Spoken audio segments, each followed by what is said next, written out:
everybody, it's Josie. Welcome back to Cedar Creek Homestead. Hope you all are having a wonderful day. It's a little bit overcast here today on Wednesday, and we have rains coming in, and it seems like the last few weeks I've been telling you all that. We do have some heavy rains coming in for this afternoon and into the night, and then it's bringing a cold front behind it. We've been in a little bit cooler temperatures in the mornings. It's been really nice, warmer in the afternoons. But this front that's coming through the evening is supposed to usher in a lot cooler temperatures.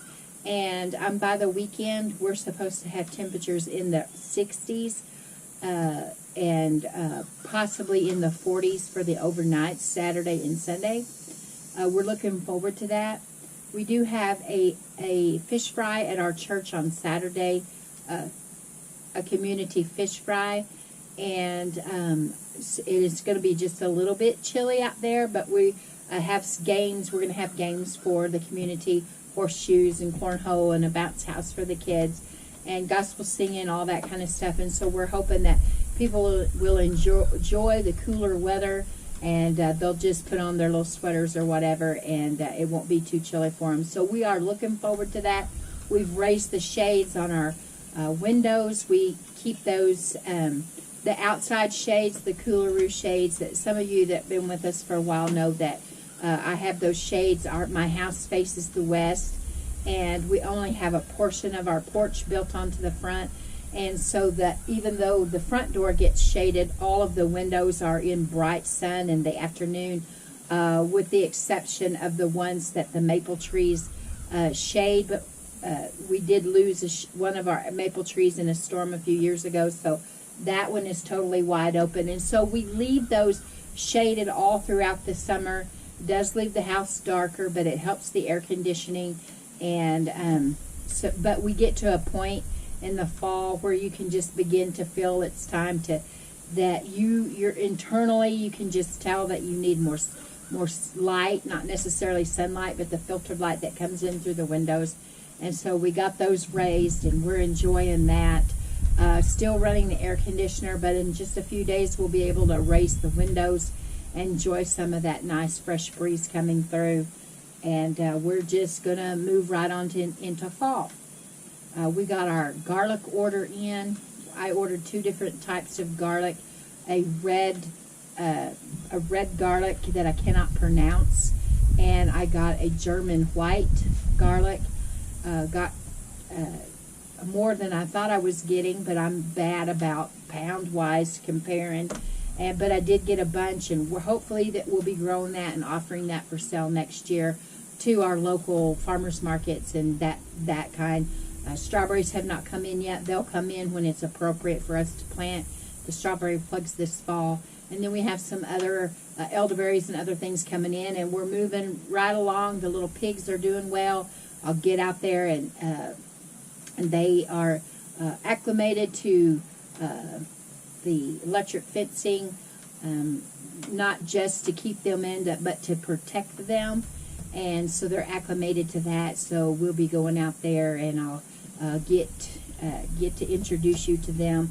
We've got a few of them named. Some of them aren't named as of yet, but everybody gets a name if you live here on the farm. And so anyway, all of that stuff is just going right along, and we're excited about fall getting here and moving into the next season.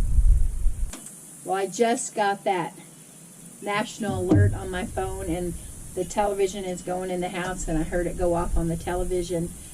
So we got that out of the way. They did a tornado siren, checked the tornado sirens here today, so it's been a noisy day. We're coming off of sickness here at Cedar Creek. I didn't get sick. Blade and Cheyenne did not get sick, but the poor little boys, seems like they've got one thing after another, and they've just went through stomach virus. It's been a week, almost 10 days of vomiting and having to do special diets to keep their little tummies calm.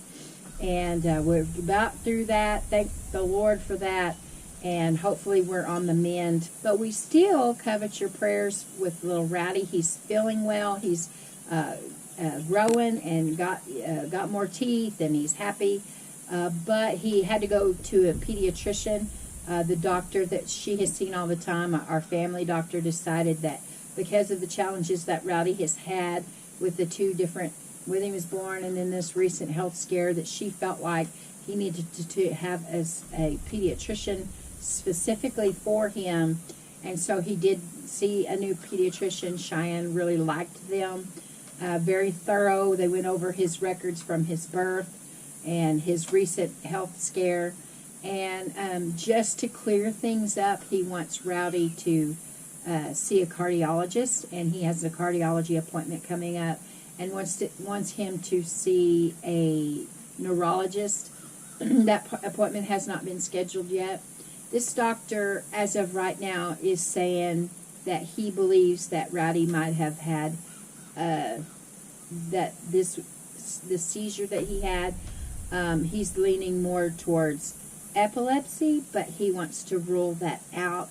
I know the others were calling a febrile seizure, and that several in my family have had that and outgrown it as they mature. So we're hoping that that's what it was with with Rowdy, was a febrile seizure and not epilepsy. But that's why he is going to have a neurology appointment, just to clear that all up and make sure that it's not epilepsy. And then he has the cardiology appointment. And from what I understand, when he had this last episode that he was in the hospital, something between his lungs and his heart did not close properly, or opened incorrectly and caused some problems. And the Children's Hospital did a heart test. Y'all, if you watch those videos, you know that I told you that they tested his brain to make sure there wasn't any adverse effects. They tested his heart to make sure there was no adverse effects. And for some reason, that particular test did not get on the records that this new pediatrician is looking at. So he just wants to follow up and make sure that there's not any other complications with Rowdy, make sure that the heart is okay. So what we're doing is preventative, and those of you that believe in prayer, we ask that you continue to help us pray for little Rowdy, that he continues to just get better and better, and that his health is strong and sure, and going forward, that he will grow and be just as healthy and wild as his brother is. So today I wanted to talk to you a little bit and try to encourage your hearts. It seems like we need a lot of that these days, doesn't it? You know, there are two ways, and I brought some props out here today. There are two ways that people look at things, at least. And those two things, those two ways that people teach us, as you know, are pessimist and optimist. I am an optimistic person. I try to see the good. I try to keep the hope of things to come. But I've been around a whole lot of people that when they look at this glass, and y'all don't judge me, it's supposed to be half full. I realize looking at it now that it's more than half full. They'll look at the glass and they'll say it's half empty. We've already used up half of our resources. We're half on our supply. We don't have everything that we need. What are we going to do? And they panic. The panic sets in, and they begin to think there's no hope. It's losing instead of gaining. Now, we know that in life that can seem that way sometimes when you're just hit wave after wave of stuff. Now, we have faced a lot of things lately, and I know that if you've been with me for very long, you know that on my channel, it doesn't just seem that way, it is that way, that I've had less videos, and I do apologize for that. But I'll just tell you, the last several months, I have struggled. Not with depression, not with feeling bad, not with being discouraged, but it just seems like it's just been wave on wave on wave of things that have happened. And, you know, you have to crawl out of that thing and go on to the next thing. I am not discouraged by those things. In fact, sometimes they happen and you just shake your head and say, they're not going to believe it when I tell them this. Well, I have another story for you, and when I get done with this story, those of you that tend to be a pessimist and see this story as that the cup is half empty will probably say, you need to get into our camp and become part of the crew that sees this glass as half empty. Sunday, Cheyenne and Blake were not able to go to church. The boys were sick, and so they stayed home with them. And I teach, and so I needed to go to church and went. And when I got home that afternoon, Roddy was taking a nap, and Howie was in there with his mom and dad, and Blade and Cheyenne got to talking to me, and they got to doing a few of those little personality tests that you can do on your phone, and they were laughing about, you know, Cheyenne, Blade, and I all took the same test, and they were trying to guess how things would turn out with each of us, and they thought they had me pegged to right, and they did. They had me, I mean, just to a T. But anyway, I got up and went into the kitchen, and the floor registers for my air conditioner vent is just right there when you step from the carpet of the living room into the linoleum of the kitchen. There's the floor register. Well, when I got almost to the kitchen, I heard this sound, and it sounded like boiling water. It sounded like something was cooking.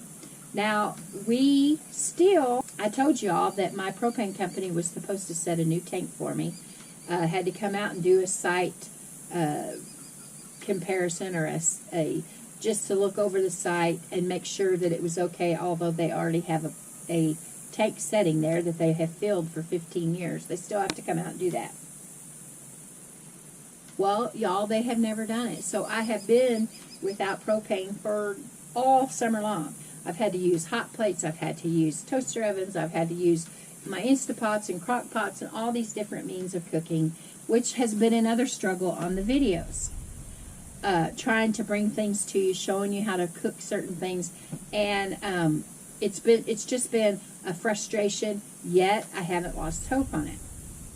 But anyway, when I got to the kitchen and I heard this sound that sounded like something boiling, it crossed my mind, well, it couldn't be something boiling because all of the different means that I've had to cook all summer long has not had enough power to really boil something like that, something like you'd hear boiling if it was on your stove. So I called for Blade because I thought, what in the world? And I realized the sound was coming from my floor vent.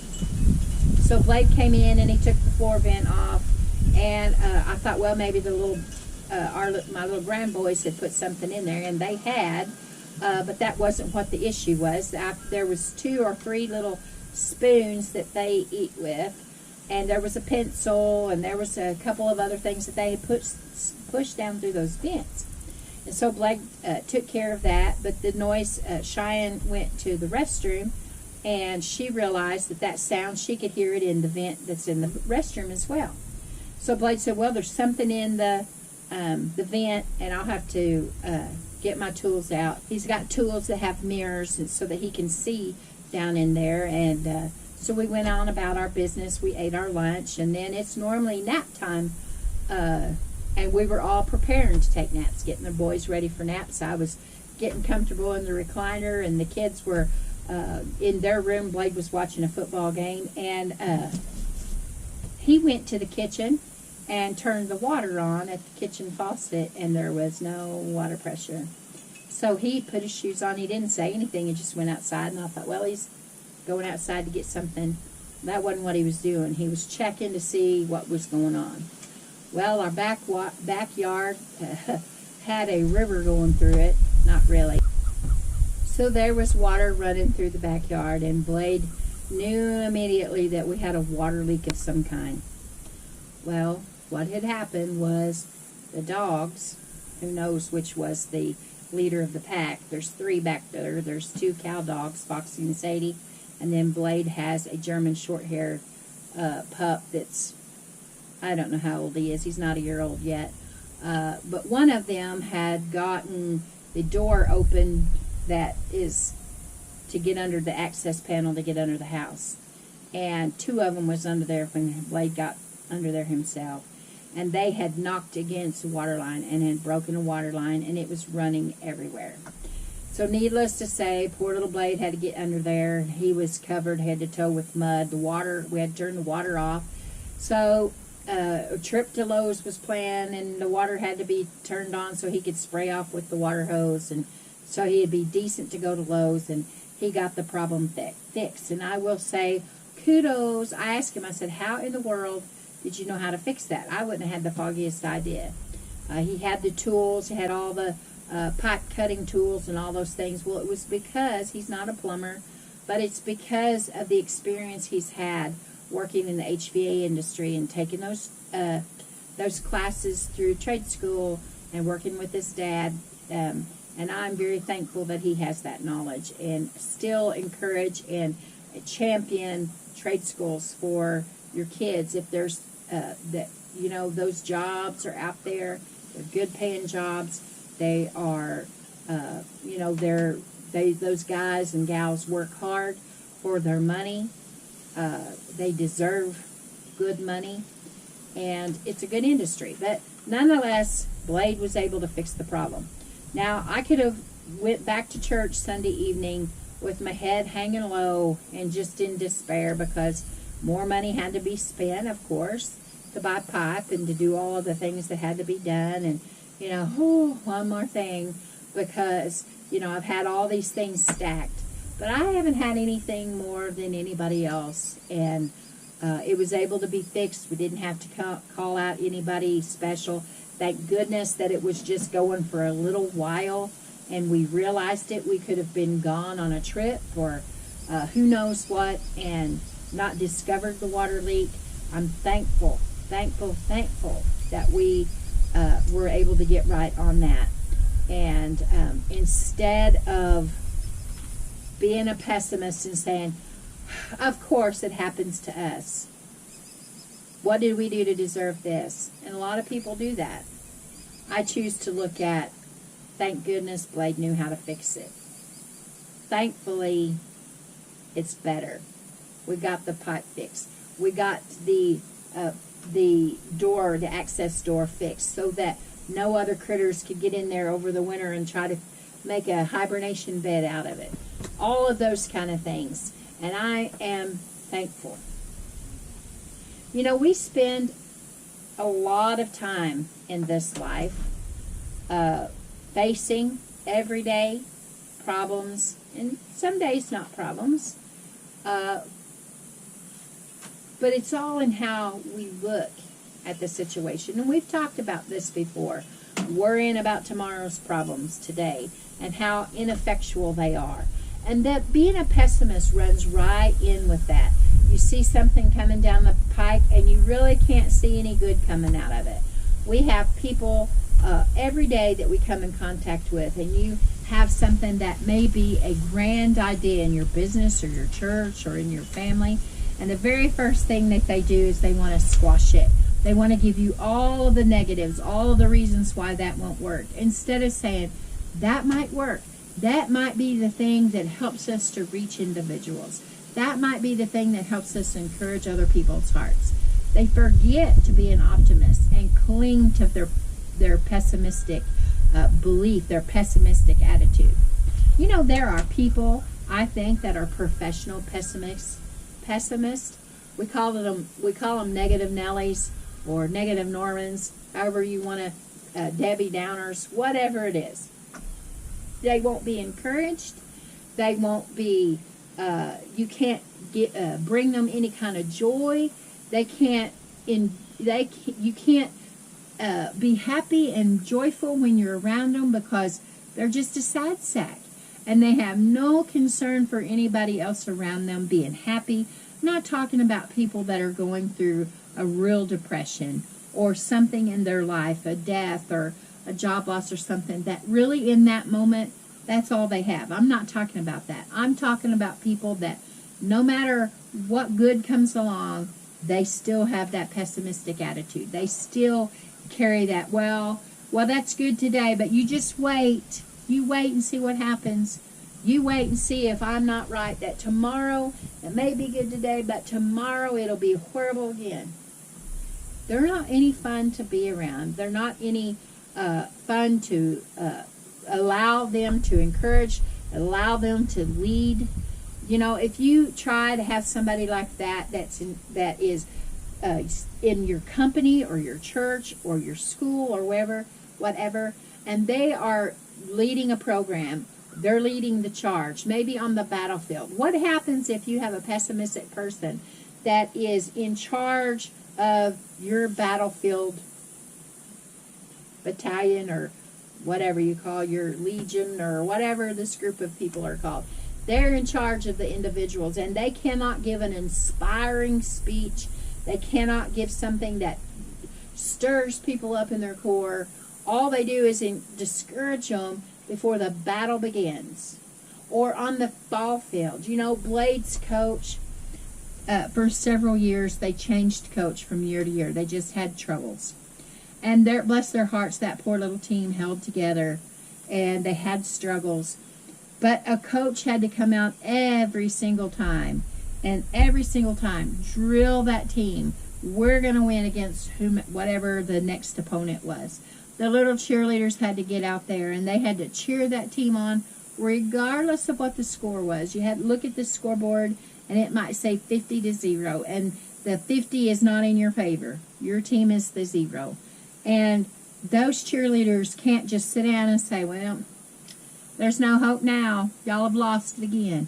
No, they have to be encouraging, and they have to cheer the team on, and they have to cheer the crowd and get the crowd stirred up to try to encourage those boys in their endeavors, even though they're losing, even though the battle's hot, even though it looks like they're not going to pull through.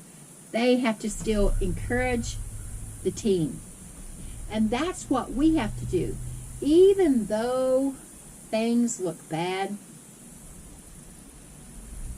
in a lot of ways, we still have to encourage. Sometimes it's a challenge when you run up against an individual that only wants to be down, discouraged, unhappy.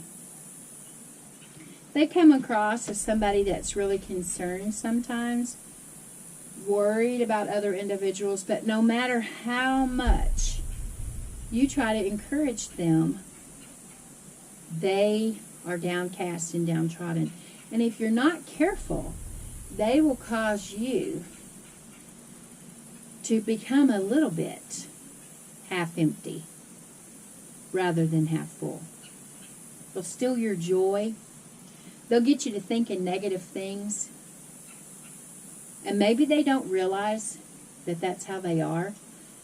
They don't realize that when people see them coming, that sometimes people might shy away from them, pull away from them, because they know that there's such a drain on all of the good things that are going on, because all they can see is the bad.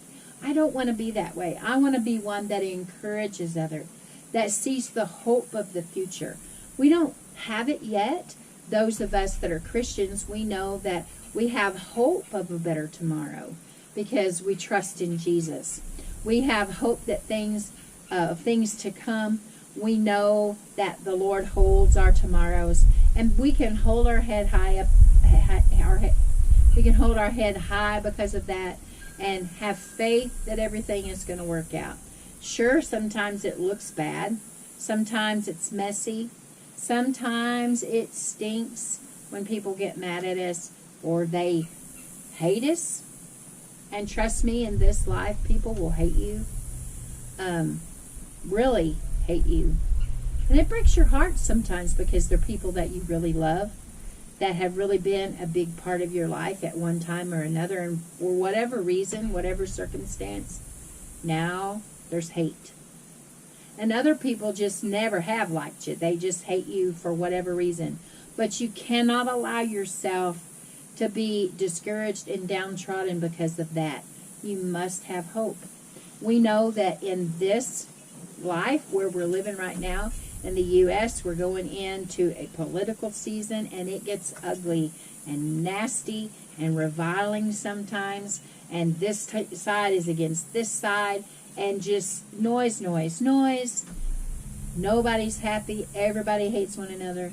And you have to be careful that you don't get yourself caught up in all of that. That you were able to see the big picture and realize that we have a hope and a future We have a tomorrow that we need to live for. And the things that we do today in our reactions, like we learned last time on, living for tomorrow instead of today, that can get us into trouble. Today's issues, the attitudes that we have today negatively can influence our tomorrows. Works both ways. Take care of tomorrow's problems in tomorrow, live today, but also take care of today's issues that they don't affect the tomorrows. They don't poison the tomorrows. They don't cause the tomorrows to be of not much hope because of what we did today. Our actions, our words, all the things that we do because we are negative, we are pessimistic, can cause other people to become that way. And we don't want that. We want better tomorrows. We want to live in hope. We want to be of encouragement to others. We want to see the glass half full. But that's not the entire answer. Yes, it's important to be able to see the positive things. We're looking at people pay attention to the stock markets, and they pay attention to banking and the housing market and the auto industry and the strikes and all of that stuff, and it just gets swimming in there. And for those of us that are optimistic people, we can look past those things as long as we don't let ourselves be influenced by those negative things. But we need to push beyond that. Yes, we have hope for tomorrow, but what about today? Optimistic about tomorrow. We don't want to be pessimistic about today, but is there something we can do today? Absolutely. We can be optimistic about today, but we can also be something else. My sweet Howie sang and played music, and I sing. There was a song that Howie always sang. It comes from the scripture, Psalm 23. Psalm 23 was my granny's very favorite psalm. And Psalm 23:5, part of that says, "My cup runneth over." It's talking about the blessings of God. And we can live in that. We can live in the blessings of God when we're obedient to Him and loving to Him on a daily basis, even in the midst of trouble. And I'm going to get up here so I don't pour this all over me. Even in the midst of trouble, we can live that life. Howie sang, "I'm drinking from my saucer because my cup is overflowed." Now, in the old days, you'll read it in Little House on the Prairies. Laura Ingalls Wilder wrote a book about her husband's life growing up, Farmer Boy, and she tells the story that he told to her about his daddy pouring hot coffee into a saucer and sipping it because it was too hot to drink out of the cup. And the sister thought that was awful. Now, we're talking about drinking from our saucer because the cup is overflowed. It's too heavy for us to be able, it's too full for us to be able to take a sip out of it without spilling all over ourselves. So he drinks from the saucer because the cup is overflowed. That's what Howie's song is about. And so when you do that, when you drink from the saucer because you know that God has overflowed the cup and it's flowing and it's continual flow, continued blessing, that is another way of looking at things. Can you live this life daily? Sure you can. Even when there's things going on, even in the midst of all kinds of mess, all kinds of things going on, yes, you can. You can live with your drinking from your saucer. Now, I know y'all are seeing this because I've overflowed the saucer too. But the gist of it is drinking from this saucer because the cup is overflowed. Your cup of blessing can be overflowed. That doesn't mean that you become wealthy. Some people have. But you've been blessed by the Lord. You're blessed in your family. You're blessed in your finances that you're able to take care of the things that you had to take care of as a family. Maybe God is directing you to help those around you, and He's financially blessing you so that you can do that. Maybe your garden has just produced gloriously, and you're going to be able to bless others because of that.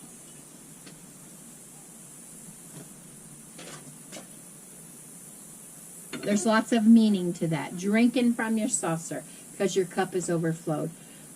be receptive to the things that the Lord has done for us.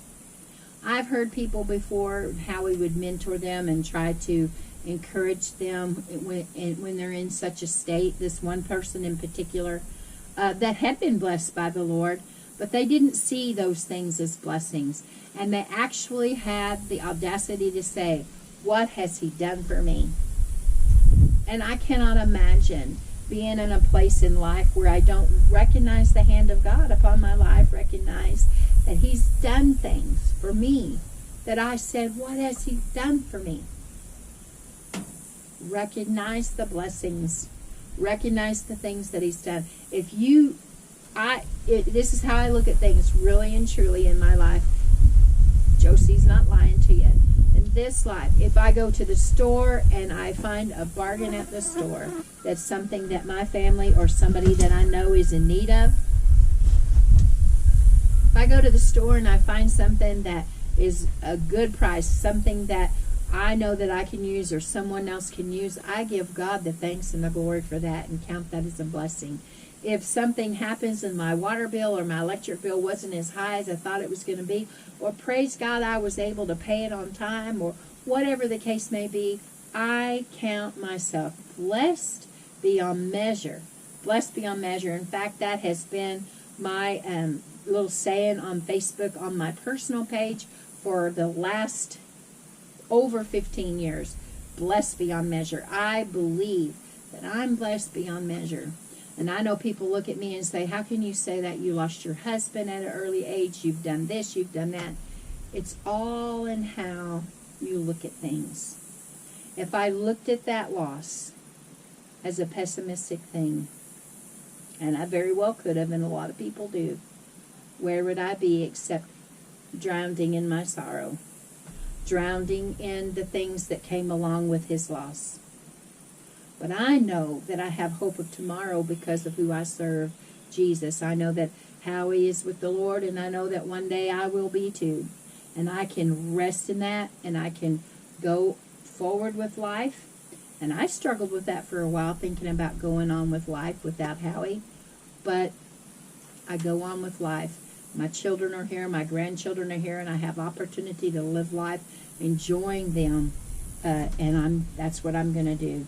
We have to be encouraged. You have to encourage yourselves. Did you know that? That sometimes we have to encourage ourselves when the world won't encourage us. They're whispering in our ear and they're telling us all the bad things. And it doesn't seem like any of your friends are around or family is around in that moment when the enemy is whispering all those ugly, nasty, discouraging things in your ear. Those pessimistic things. Sometimes you have to encourage yourself. You have to remind yourself about the hope for tomorrow, and you have to remind yourself, I don't know if I can do this without spilling. I doubt it, but we'll try it anyways. Yeah, I've already spilled it. You have to remind yourself about the blessings of today, the blessings that God has given unto you. You have to recognize that. Recognize how blessed we are. In this United States and some of the other countries that some of you that are from other countries know that in your country as well, you are blessed to be from your country. There are people that go through things every day that we have no idea what it's like to go through that. We're blessed and we've been kept, but we must remember the Lord.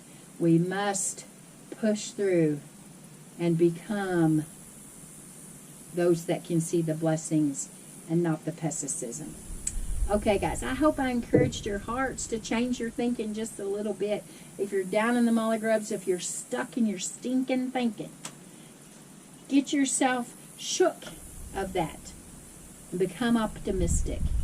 I know you say, "Well, what do I got to be optimistic about? You took a breath when you opened your eyes this morning. You're alive and well.